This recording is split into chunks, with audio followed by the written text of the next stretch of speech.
I filled out some. Oh. Welcome in, everybody, to another episode of 410 Sports Talk. I am James Haskell, along with my co-host Glenn Martin. We're here on a Thursday evening. I know Thursday Night Football is on, but let's be honest. Like, who cares about the Rams and the Vikings Yeah. in regards to the Ravens? Yeah. Like, Who are I those don't. guys? Yeah, The real like purple team lives that's in right. Baltimore. That's right. And we're here to talk about them. Of course, the Baltimore Ravens upcoming game against the Cleveland Browns, the Yeah. Brownies, a division foe, familiar foe, while some of the faces will be different. So we're here to break it all down, give you guys some insights, some of our takes, guesses, some deep analysis, if you will. But I, of course, outside of that, participate in the over-under competition for this upcoming game. But before we get into it, of course, we got to shout out our proud sponsor and partner, BetOnline. I got some fun stuff going on with the OG in sports gambling. Talk to me about it, Glenn. Yeah, well, first and foremost, BetOnline is the world's most trusted betting platform and your number one source for everything sports betting. It has every stat, every matchup, breakdowns, live odds, and spreads to bet on during the games. It has the largest catalog, everything from football to MLB playoffs, now the World Series, NHL, NBA, and political prop bets. When the games are over, head over to the online casino, get in a hand of blackjack, some poker, or unwind with over 150 slot games. Head to the website today to get in on the action with America's most trusted site for online wagering. Bet online, the game starts here. Mm-hmm. Yeah, but Look, Glenn, the game is a few days away, but it is it's our second division game. I was looking at the division record. If I'm not mistaken, all of us, it's pretty backloaded for a decent number of yeah, us, which is exciting. But this game, of course, always accounts for a game and a half, and I'm here to break it down, or I'm excited to talk about it with you. Dylan Hensley says, appreciate you guys for making these videos. Been watching from Indiana since 2019. man. Let's go. This is an OG right here, Yes, bro. sir. That's when we started. Appreciate Yeah. your viewership. That's Dude, awesome. DK, I wonder if he lives in Pawnee. Indiana. I wonder Yeah. how a person in Indiana becomes a Ravens fan, other than maybe he relocated. But I'd love to hear about it, Dylan. If you put Dude, it in you the know who's from Indiana? who? My dog. Your dog? That's where you got your Coda. dog from? Got Coda from Indiana. From Marion, Indiana. If anybody doesn't know, Zach Randolph from Marion, Indiana. Okay. Yeah. Sold Okay. DirecTV to his best friend's dad. Wow. Okay. Yep. Yeah, that's Yeah. my only claim to fame. He had like pictures of him, Zach and his son up on the wall and stuff like that and everything else. Anyway, all that being said, Doomgoy says, must this team score 30 to 40 points per game with this D to win? I think we're going to get into that. I'm going to say the answer is no. But I know the statistics don't agree with me on that. Well, maybe not this game, but yeah, there's definitely teams out there where you're damn right they're going to need to score 40. Holy, this defense looks like it needs to get at least the communication errors fixed and figured out. Dylan's from Indianapolis, by the way. He's from South Bend. Nice. So not yeah. Pawnee. No, and not a Colts fan. I like to see it. Love to hear it.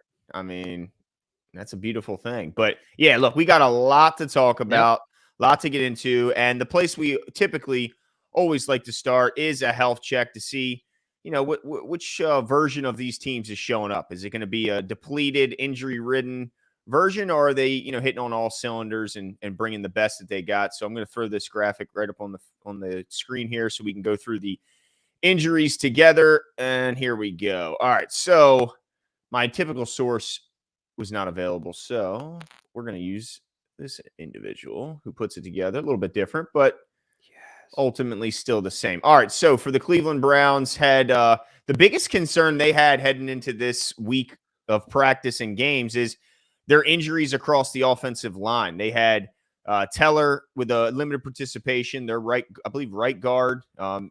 He gets back another limited participation today.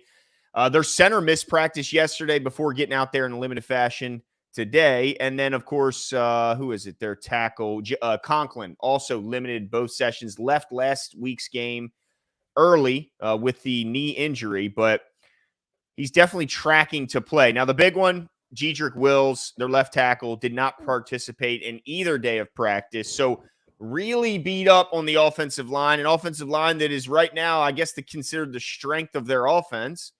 What's your thoughts seeing their beat up offensive line here, Jimbo? Yeah, look, I'm all I can think of is the the Costco size bottle of Tums that I have upstairs in my kitchen, because this might be a game that Odafe Owe No. gets a few. I might be getting You a little know? getting a little nervous here. So yeah, I mean, look, I'm happy because I want our guys to eat more than anything.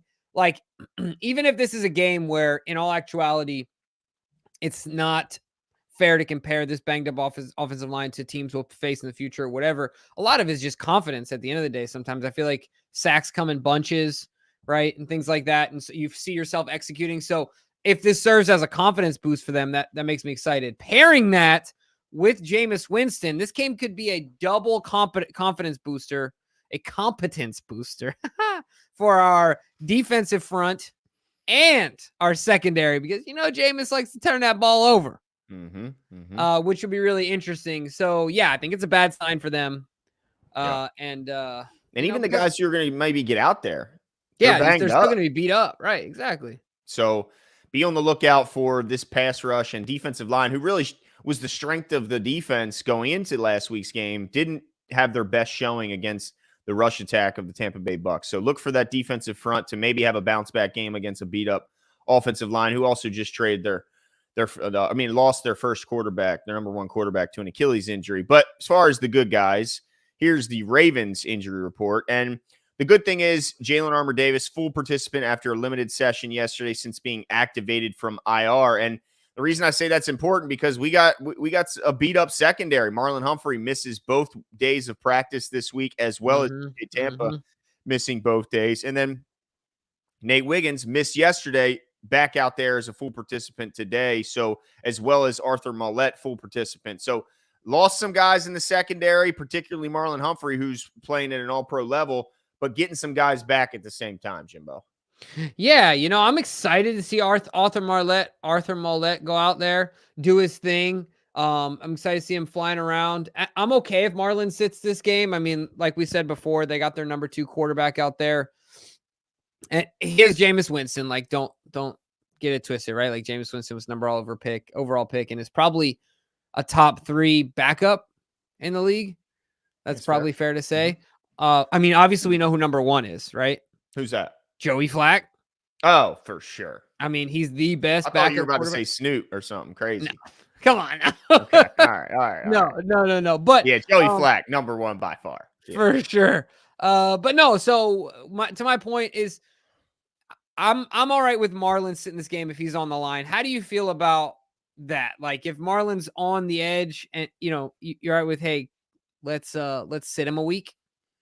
Yeah, if there's any week you could get away with sitting him, you think it's probably this week, even though it is a division game. This is a 1-6 football team that's lost 5 in a row.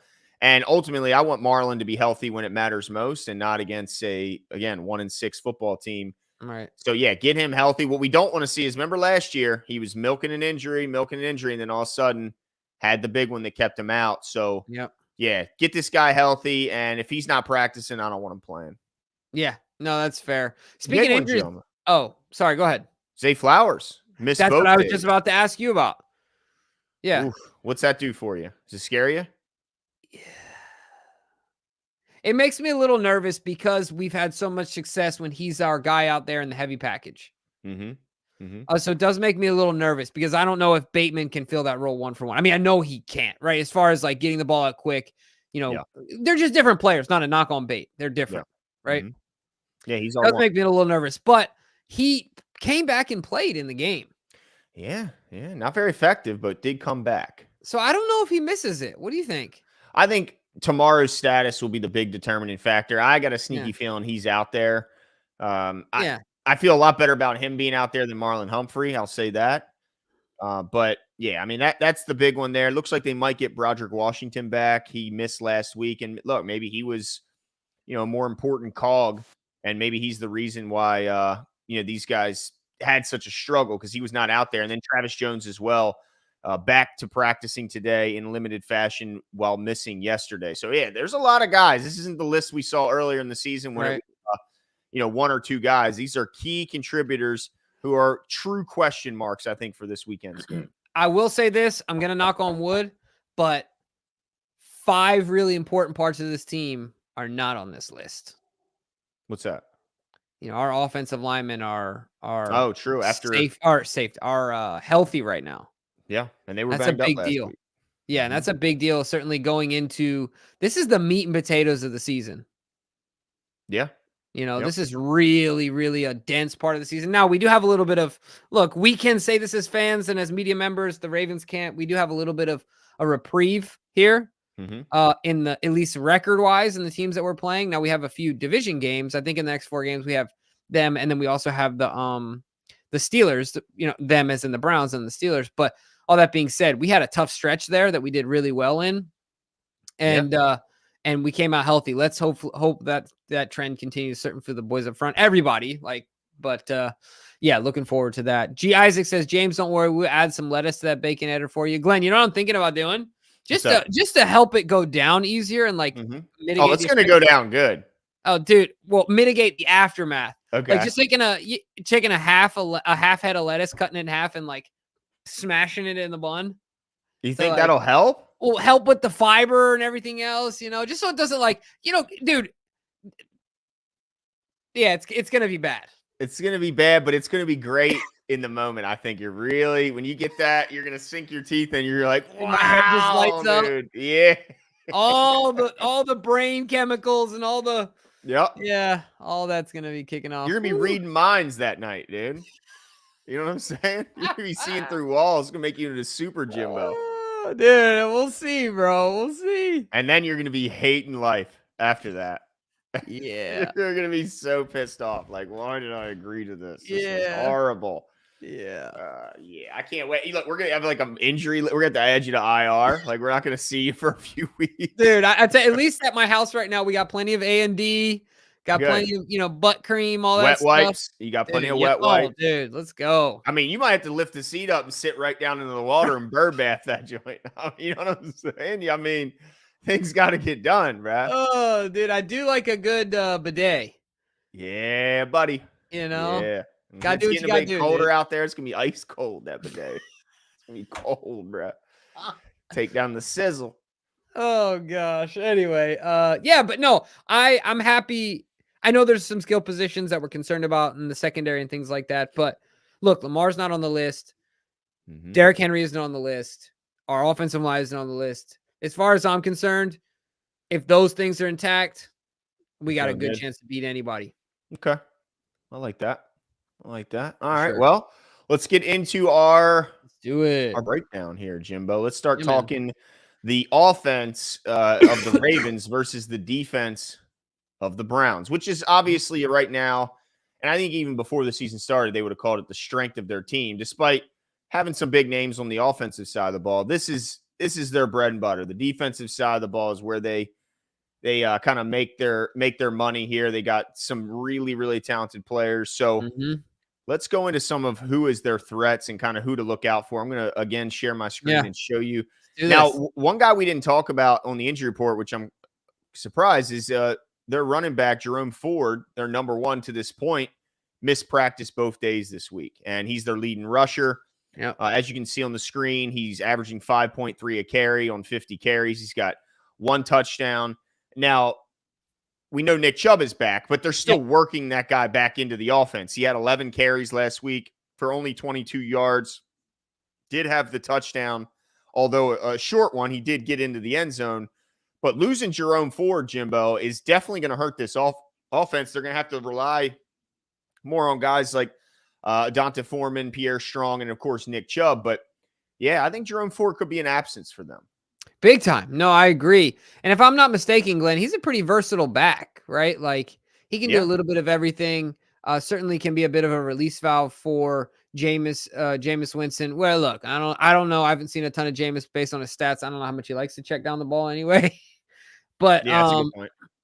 Look, 20 catches already for Jerome Ford. Only 87 yards, but yeah.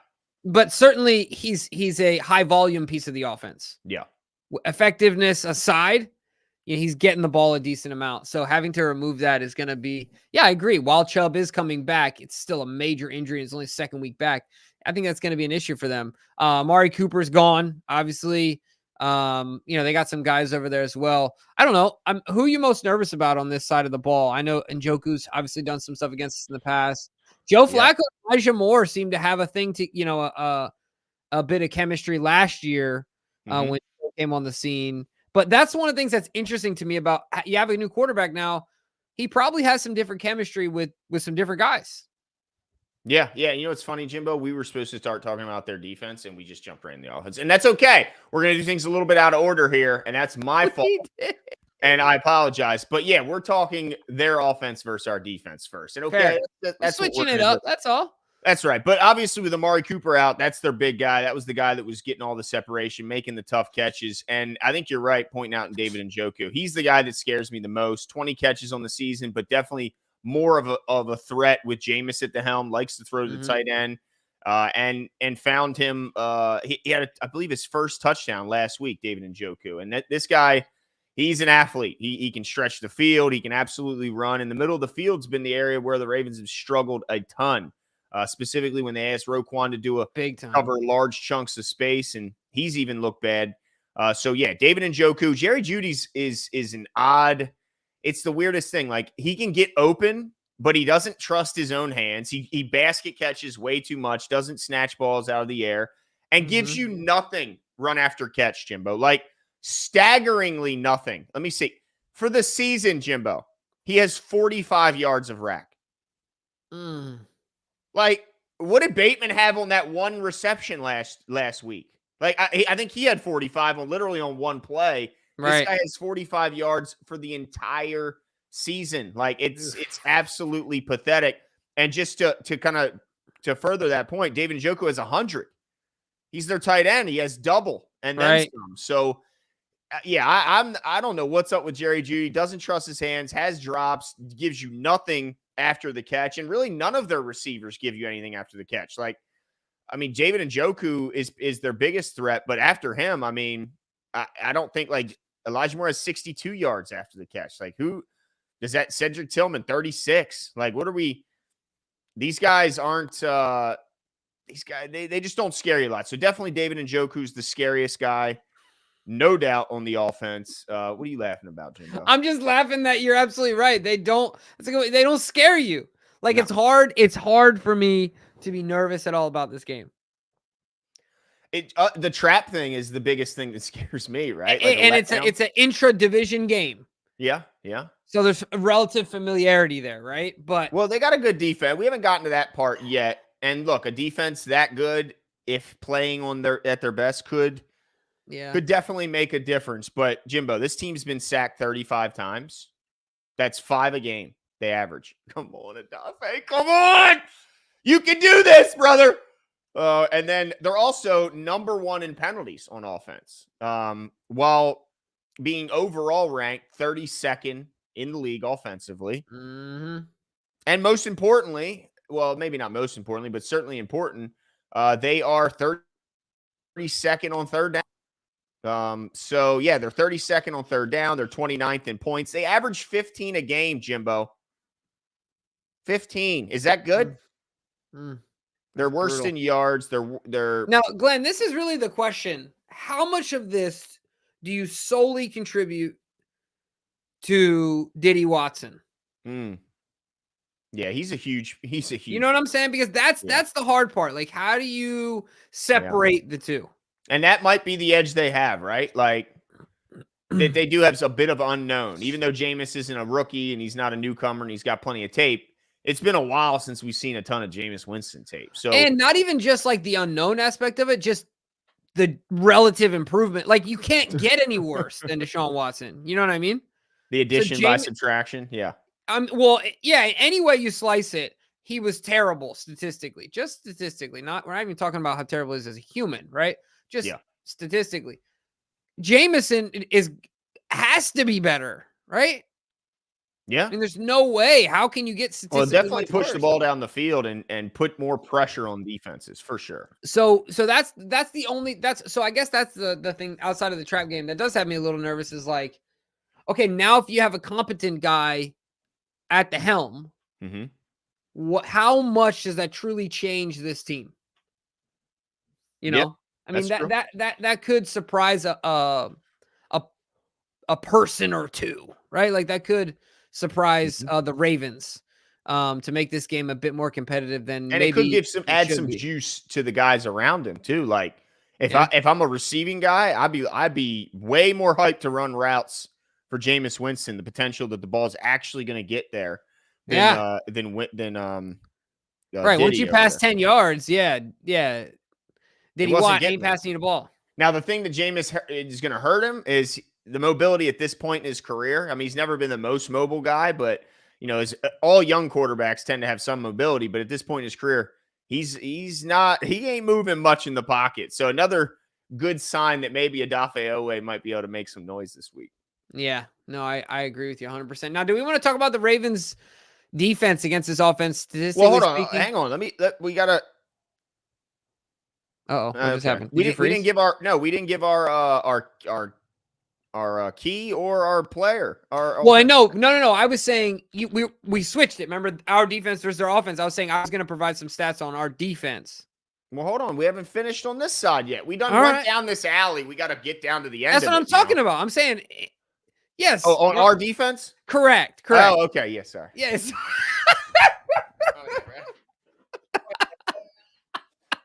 Yes. Tell me about our defense, bro. Yeah, because dude, I got it queued up, baby. Let me hear. And I'm cross-referencing. Let's so let go, dude. I tell you what, this defense.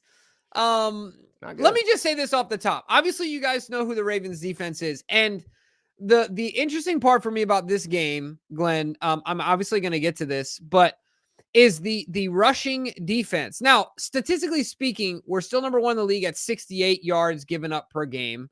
But dude, Glenn, you got to admit that the Bucs gashed us in the rushing attack, right? So to me, everyone talks about the secondary, the big plays, this, that, and the other. But man, if you can't do a little better stopping the run than against the Bucs than you did against the Bucs, that's a problem. And that's to me the top line problem. But statistically speaking, the Ravens are 26th in points, not great, averaging a little over 25. The total yards are giving up. They're 23rd at 355. Also not great. Third down. Third down, they're at 45.5%, 27th in the league. Not a ton to write home about really, except for the rushing yards total. And then of course, anything related to the rush for the most part. Right. So not great, Glenn. I mean, not looking hot, but I think that there's opportunities for improvement in this game that I'm excited to talk about. So yeah, going to be a tough one in some ways, like you said, because Jameson's going to be pushing the ball downfield. But I think Jameis. It's Jameis. I'm calling him Jameson, aren't I? Like Jameson Hensley.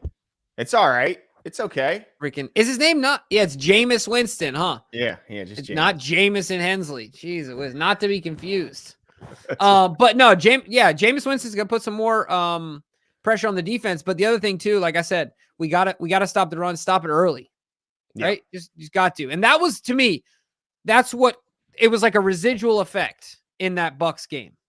Right? Because we simply couldn't, they were gashing us early. 6 to 8 every first down. And then it just opened everything else up. Yep.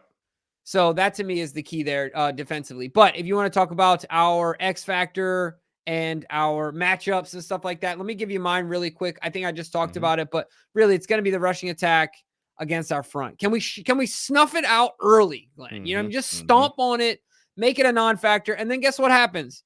Jameis starts throwing the ball out around the yard, and then it becomes 3 flies, right? And whoever catches the ball. You guys remember 3 flies, the game?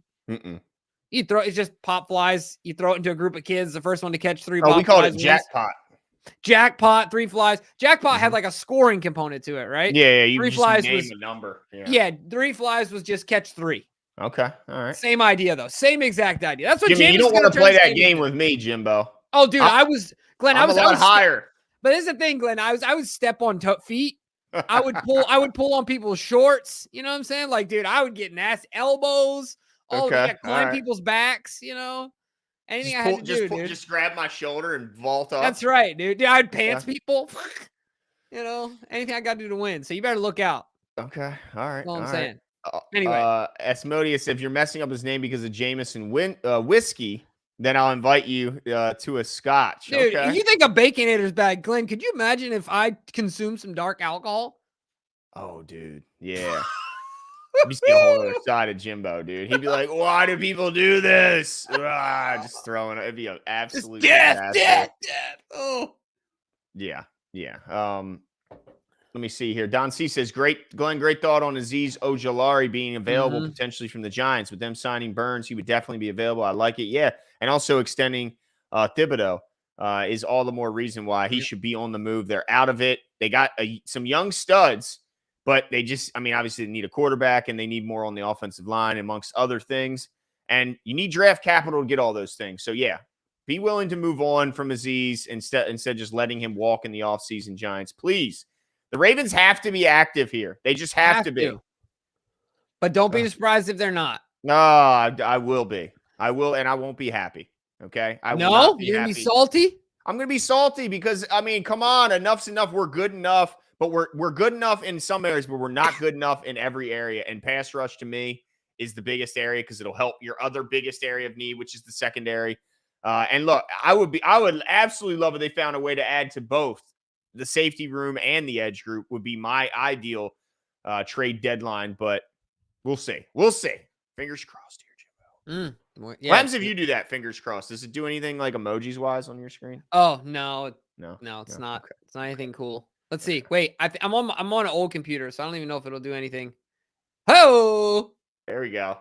Let's go. Mine doesn't do anything cool. That could be changing. We'll see. Asmodeus Denaz says, so it'll be, hold on. What is that? Am I stupid? Dude, I don't know. That's why I didn't read it. I wanted you to read it because I thought I was stupid. Asmodeus, help me.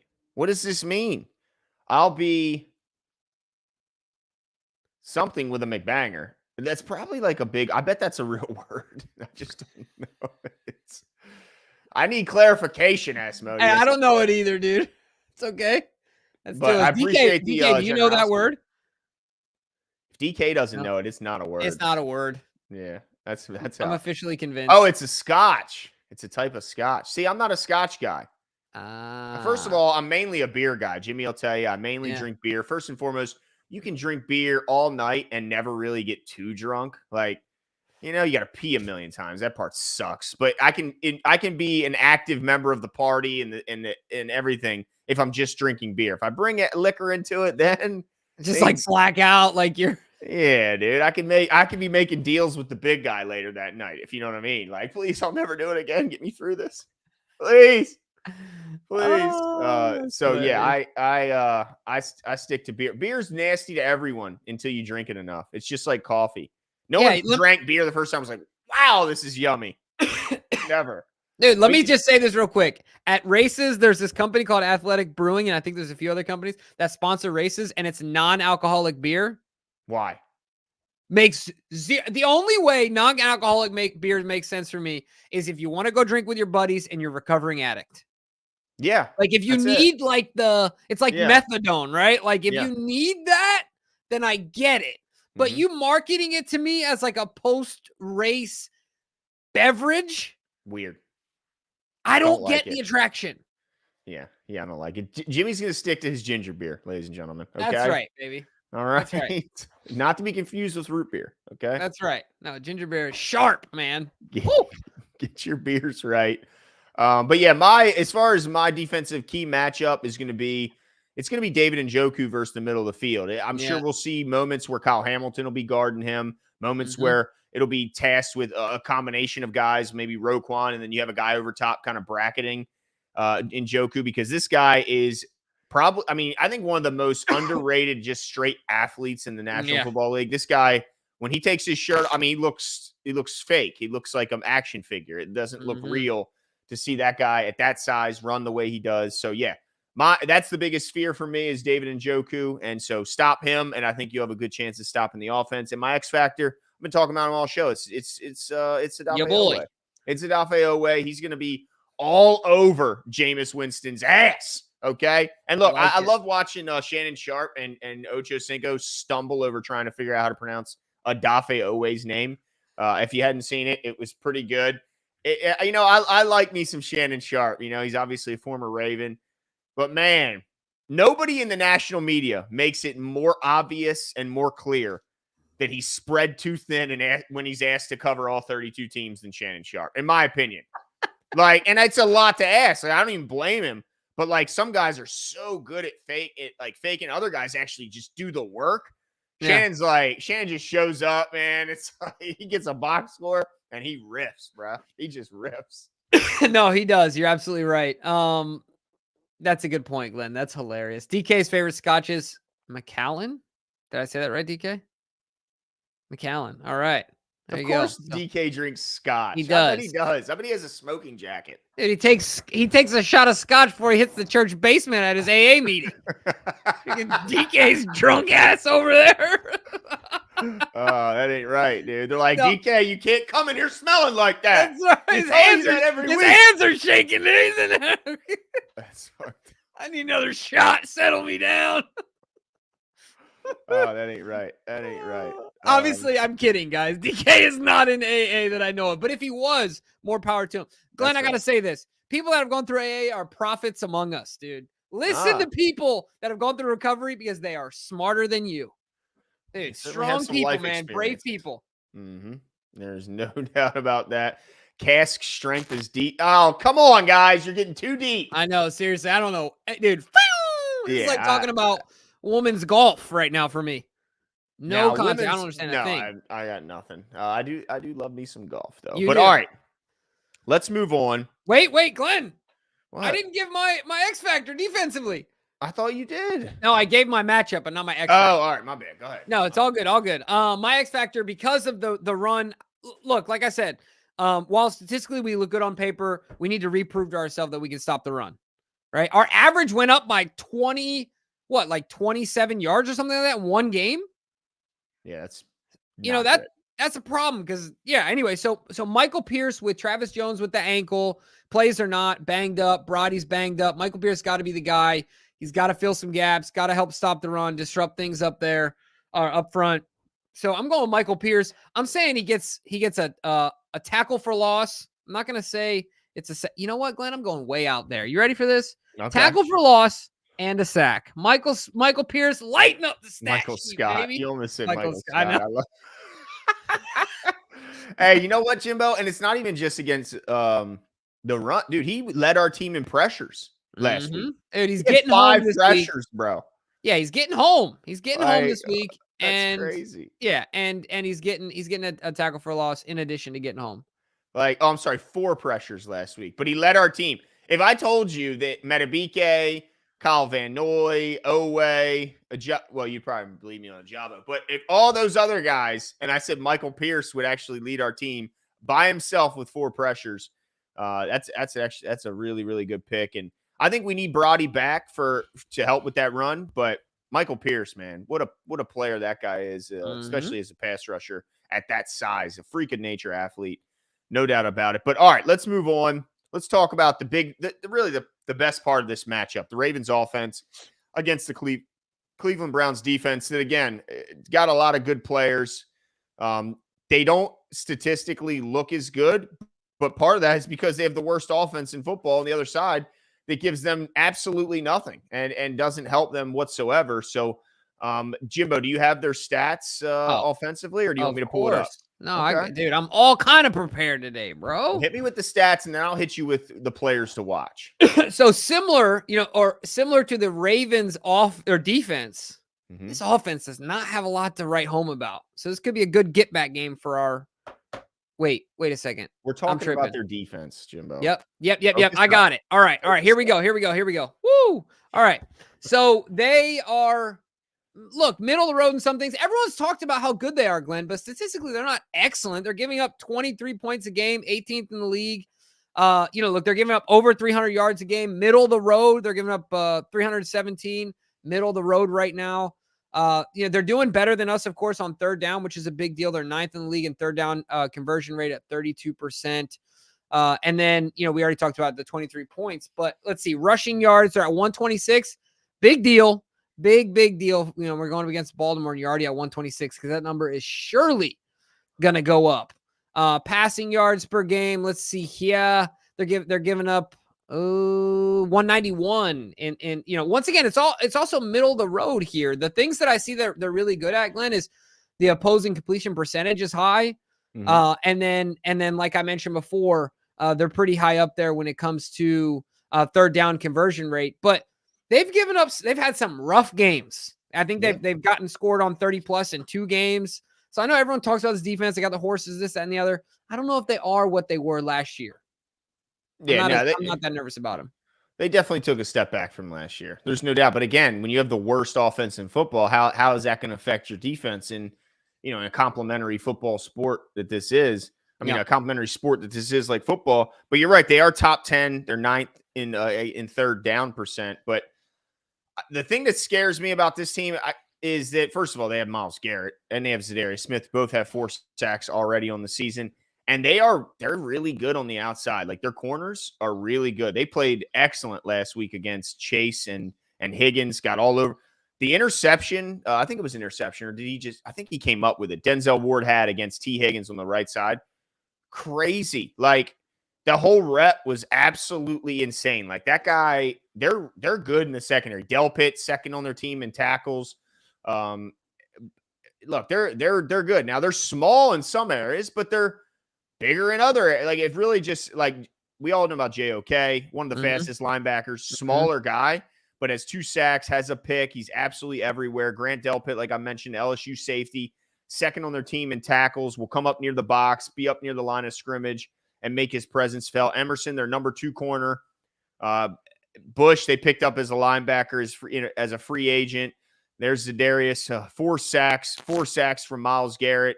I mean, they get after the quarterback. They got 2 monster defensive tackles in Tomlinson and who's their other D tackle? I had it written down on my notes here. Harris and Tomlinson, 2 absolute just beasts on the inside that can make things difficult for our interior guards and center, even though he's a pretty good player. He's small, and Linderbaum could struggle with the size that they have on the interior. Jimbo, they blitz like crazy. They blitz like crazy. And here's another interesting stat I saw. They are the best in the league against large personnel groupings, despite the fact that they have small linebackers. The best in the league. Why do you think that is? What's your just guess on that? Well, their front's really good. And I think Jim Schwartz his guys just play hard. And I think they all just run to the ball and they team tackle. And I mean, they averaged 3.4 yards per attempt surrendered in the run game against 21, 22, 12, and 13 personnel. So all big personnel groupings, guys where they bring either multiple running backs or multiple tight ends on the field. And they're really good against it. And it's not like it's like they've seen it a lot. They've been really good against it all year. Like I said, they blitz more than every other team, including run blitzes. So be on the lookout for guys trying to get some TFLs and shoot those holes and try and tackle Derrick Henry before he gets himself moving. Let me see. Here's an interesting stat, Jimbo. Tell me what you make of this. They're number 1 in the league in completion percentage against, 58%. But they're last in the league in yards per completion, giving up 12.4. That is interesting. Isn't that how vastly different it can be? Yeah. Well, I think that without even knowing this, I think I picked the right X factor for this game offensively for the Ravens. Okay, I like that. I'm going Rashad Bateman. I'll just say it now. Because look, Bate isn't Zay in that, like, the short stuff, high volume stuff isn't Bate's game, but he'll make you pay 12, 17, and obviously yards beyond, which could be interesting. That's a crazy stat, though. Yeah, like how has that? And then this is another one that is a really surprising stat to me, and I think this is why this game could be more interesting than a lot of Ravens fans think, unless the Ravens can get out early. But if the Browns can slow them down, this is why I think it's interesting. Here's some areas where they're best in the NFL. Completion percentage to the tight end, 53%. We love throwing to our tight ends. No touchdowns surrendered to a tight end yet this season. Well, that's going to change. 62 passer rating when throwing to tight ends. All best in the league stats right there. So this team knows how to cover. And it makes sense because they have fast linebackers. They got talented physical safeties. Man, here's what I think they're going to do. They're going to absolutely come after Lamar. They don't give a damn of how good he is against the blitz this year. They're going to test it against them, and then they're going to just straight man up on the outside. Yeah. And if Zay Flowers isn't able to go, man, that's a lot of pressure on Bateman because after him, do you have confidence that Nelson Aguilar or Tylan Wallace can get it done against like Greg Newsome? I think Denzel Right. probably Denzel still Ward. but yeah, like what's your confidence if Glenn, Zay's not out how do there? you do this? How do you make me nervous about a game that I've been so confident about all week? Right, like now I'm nervous about because I'm getting flashbacks and like I'm starting to get anxiety about the idea of Lamar under pressure and waffling back there, taking hits, going east and west and not north and south, getting behind in the scoreboard because Jameis bombs a couple big ones and somehow they get through. All of a sudden we're down 14-0 and they're coming at us with their ears pinned back. Yep. And that's what they're going to do a ton. Thanks, Glenn. That's all I gotta say is thanks. But you know what? It's a good point you bring up because that's some deep statistical analysis, and that does make me nervous. That being said, I mean, do you consider? Yeah, I mean, I just consider what other ways to help break the blitz. You got Mark. Well, you got you got to have a hot first and foremost. Right. The thing we didn't have in that.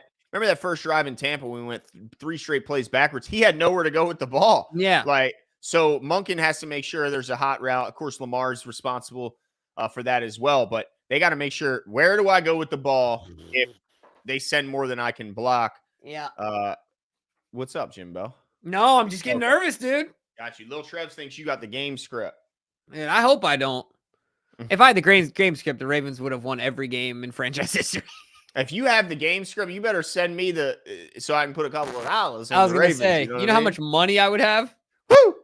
Oh my goodness. We'd be absolutely rolling in it. But yeah, I mean, this is another good challenge to see if the Ravens, and it looks so far like they have. I mean, they've been dominant against that all year when they have that cover zero or just these exotic blitzes. Lamar's been killing them with a few exceptions, but this will be another test, man. They got really good cover corners. They obviously have a ridiculous group of pass rushers. Za'Darius is going to test those guys on the inside because we know from his time in Baltimore, they love kicking him inside and saying, where's your guard that has no clue what to do with a fast, quick guy? And I think Faalele is going to see a lot of Za'Darius Smith. I hate to say it. That's not a matchup I'm excited about. I mean, he's improved, but certainly Za'Darius Smith knows how to get the job done. So, gosh dang it, Glenn. Well, let's get what's your offensive matchup here, Jimbo? Yeah. So my offensive matchup is Henry versus those linebackers. And I say linebackers, really, I also mean secondary, but I think that 126 yards is a lot. And all of the things that we're talking about that they can do defensively can be mitigated if Derrick Henry runs the ball effectively. And so to me, that's the key, right? Like, can we keep them can we stay ahead of the chains and put them in disadvantageous situations for blitzing? I think the key to that is running the football. So mine is Derrick Henry against the linebackers. Can they stretch? Because look, Derrick Henry is stretching the field effectively, both vertically and horizontally. Your linebackers got to run, man. They got to get out there in a hurry and ready to take on a guy his size. I mean, it takes a lot of will. So if they don't got it, you talked about JOK being one of the smallest guys. Yep. Henry might mistake him for a DB and all of a sudden turn into a bully. Yeah. It'd be interesting to see how that goes. So that's my matchup for this game.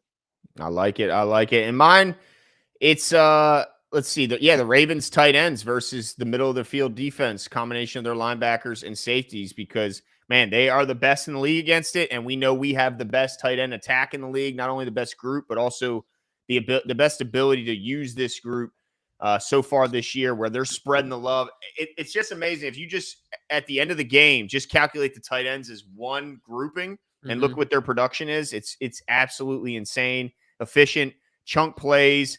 I mean, you name it, and they're also blocking at a high level. So watch out for the tight ends, both as pass catchers, but also, throwing these little linebackers around in the run game, I think is going to be a fun thing to see. I can see likely down the field, just sprinting down the field and taking out a safety 30 yards down the field to lead the way for a guy like Derrick Henry. But My X factor, I think Don C previewed it and touched on it a little earlier. It's Justice Hill, man. I think Justice Hill is going to have a big important role in this game. His ability to pick up the blitz has been really second to none in the league. And then also, the Ravens' ability to slip him past the blitzers. That screenplay in the red zone last week was absolutely a thing of beauty, where he bluffed picking up the pass rush, slipped right behind him, and Lamar dumps her. And what do you have? A wall of 4 offensive linemen just paving the way to the end zone. I think we see Justice Hill go over 50 yards in the passing game. And I think he'll pitch in a little bit in the run game. I'm going to say 80 total yards and a touchdown for Justice Hill. He's my X factor on that side. I like that a lot, Glenn. Man, how well executed was that play, dude? Oh, it's a thing of beauty, dude. It was, at any time you have a well executed screen, though, it's just gorgeous, bro. Yeah, no, I agree. A lot of fun. All right. Well, now that I'm nervous about this game, let's get into our competition, where I may have to rethink. Oh, actually, I just realized. What's up? You said rethink. You mean think? Yeah. Well, now yeah, exactly. I'm really not gonna shoot from the hip as instinctively as I would, because now I feel totally different about the game. Okay. Well, I love the size of this over-under here to start it. But let's see our competition video here, Jimbo. Let's go. Do we have one, DK? Hold on now. We're just dancing. Don't leave us hanging here.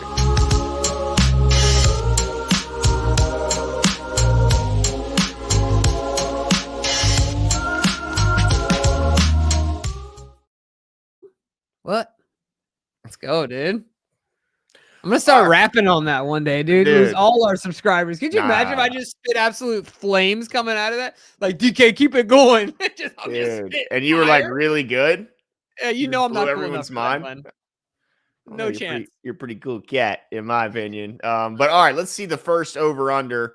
As you know, we always start on the offensive side of the ball. Yes, offensive side of the ball. And this week is no exception. So, first over-under is Derrick Henry rushing yards. And I mean, the total is absolutely unbelievable. Like, that's where the over, not Ravens rushing yards. Derrick Henry, 169.5.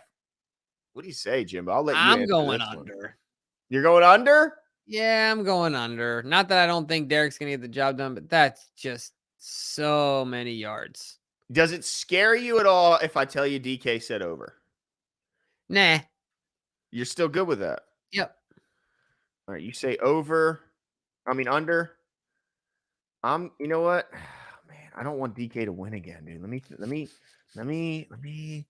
Just Derrick Henry, is he going to get the one? I'm going to say under too, dude. That's a lot, bro. Maybe the Ravens, I'd have said over, but just him, I'm going to go under as well, which means we've already lost this week. Thanks to DK and his tricky questions here. All right, second over-under is Isaiah Likely receiving yards, 19.5. What do you think, Jimbo? Well, now that you told me the statistics about the tight end, I'm going over anyway. Gosh, this guy, dude. You never know what he's up to. Nope. In one catch, dude. It's going to be a 20-yard catch right on the nose.